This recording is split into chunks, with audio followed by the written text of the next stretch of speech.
disebutkan oleh Allah Subhanahu wa taala dalam surah An-Nisa. A'udzu billahi minasyaitonir rajim. Wa laqad wassayna alladziina utul kitaaba min qablikum wa iyyakum an ittaqullah.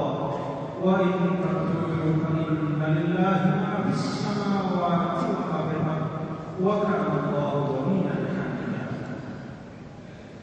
Di dalam ayat ini Allah Subhanahu wa taala bersumpah dengan kemuliaannya. Sungguh kami telah mewasiatkan kepada orang-orang yang diberikan kitab sebelum kalian, yaitu umat para nabi dan rasul sebelum datangnya Nabi besar Muhammad sallallahu alaihi wasallam.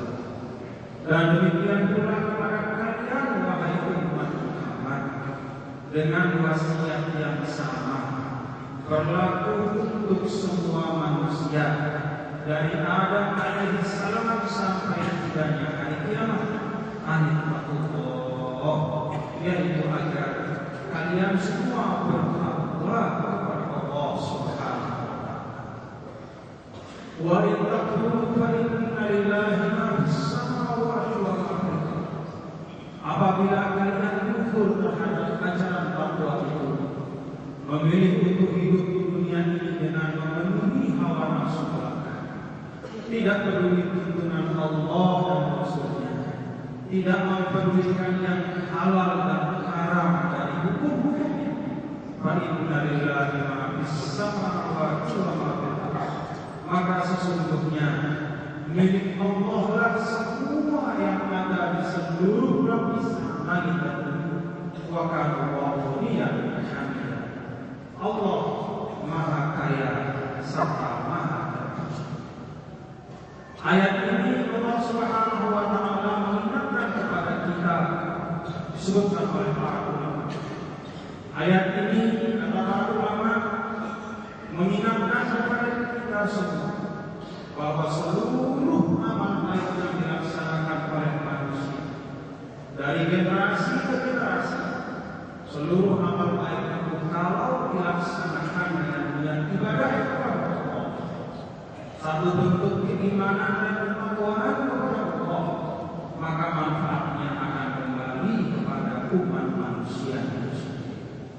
Sebaliknya, apabila kita melaksanakan kekufuran, kemaksiatan, maka itu sedikit pun tidak akan mengurangi kemuliaan dan keagungan Allah Subhanahu wa taala. Maka setelah Allah memisahkan tentang Bani Israil dengan beragam karunia yang diberikan oleh Allah, namun mereka tidak mampu mensyukurinya dengan sebaik-baiknya, meninggalkan ajaran takwa, mengganti tauhid dengan kekufuran, mengganti iman kepada Allah dengan beriman kepada materi. Allah Subhanahu wa taala kemudian menyampaikan, in ahsantum ahsantum li anfusikum wa in asatum falah. Apabila kalian berbuat baik, maka kebaikan itu akan kembali kepada kalian. Apabila kalian berbuat salah, maka keburukannya dan kemudaratannya pun akan kembali kepada kalian. Masyaallah muslimin rahimahullah, dengan membawa ajaran takwa dalam kehidupan kita, takwa yang tidak hanya terucap tapi teramalkan. Takwa itu adalah komitmen kepada Allah yang harus berwujud nyata dalam amal-amal kita dalam bentuk melaksanakan syariat Allah dengan sebaik-baiknya, mengagungkan akhlak-akhlak yang diajarkan oleh Rasulullah sallallahu alaihi wasallam dengan istiqamah sesuai dengan kemampuan kita. Maka jika ada ketidakadilan, kita lawan dan kita berikhtiar untuk mewujudkan keadilan. Ketika ada kemiskinan, kita lawan dan kita berikhtiar untuk mewujudkan kemakmuran. ukuran yang diridhoi oleh Allah. Dengan takwa itulah maka dunia kita akan menjadi dunia yang penuh dengan keberkahan. Masyaallah muslimin rahimahullah. Pada hari ini Jumat 16 Rabiul Awal 1438 Hijriah. Hari ini adalah Jumat pertama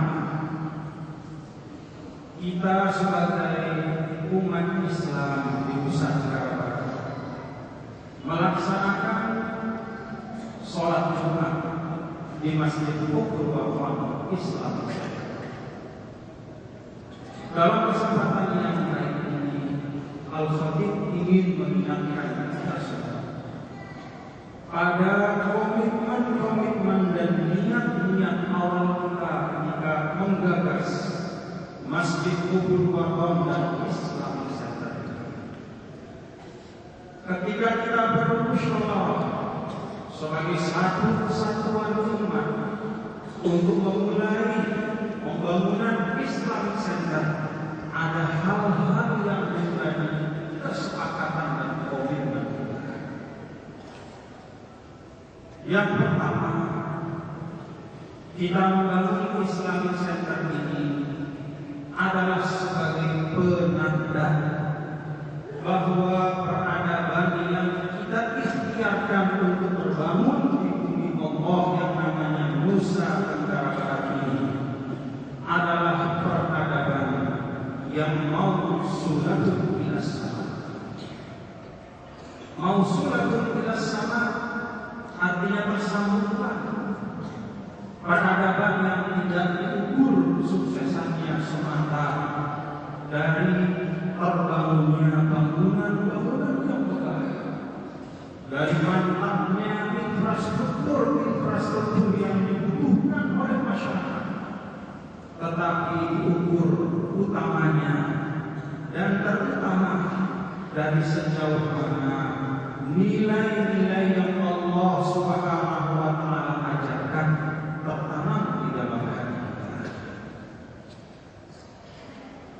Lebih dari itu, contoh yang Allah Subhanahu wa Ta'ala sebutkan di dalam Al-Quran, di mana peradaban dalam suatu bangsa atau suatu masyarakat yang semata mengagungkan pencapaian materi tanpa dilandasi, diwadahi dan dinaungi oleh nilai-nilai ubudiyah kepada Allah Subhanahu wa Ta'ala, akhirnya adalah kebinasaan dan kehancuran. Dalam surah Al-Fajr, Allah Subhanahu wa Ta'ala menyebutkan sekilas tentang beberapa peradaban yang mencapai puncak keagungan materi pada masanya masing-masing, namun karena tidak terhubungi, tidak tersirami oleh nilai-nilai ubudiyah kepada Allah, maka kehancuran dan kebinasaan yang menimpa. Alam tara kaifa fa'ala rabbuka bi'ad bi rabbatil ibad allati lam yukhlaq mithluha fil bilad wa thamud alladhina jabu as-sakhra bil wad wa fir'auna bil autad alladzina taghaw fil bilad fa'aktharu fiha al-fasad. Tidakkah engkau lihat kaum Ad putra Iram, anak cicit dari Nabi Nuh alaihissalam, nenek moyangnya adalah Nabi, tetapi generasi penerusnya tidak mampu menjaga dan merawat nilai-nilai mulia, nilai-nilai nubuwah, nilai-nilai risalah, nilai-nilai ilahiyah yang diajarkan oleh nenek moyangnya. Pencapaian mereka luar biasa, Darul Iman yang memiliki gedung-gedung yang tinggi dan megah-megah dengan tiang yang kokoh dan kuat. Demikian pula kaum Samud kaum dari Nabi Saleh alaihissalam yang digambarkan dalam ayat ini jabus sofro biwad. Mereka memiliki keahlian yang luar biasa sampai mampu memahat gunung-gunung yang keras dan menjadikan gunung-gunung itu menjadi rumah-rumah mereka. Wa fir'aun demikian pula kaum dari Fir'aun yang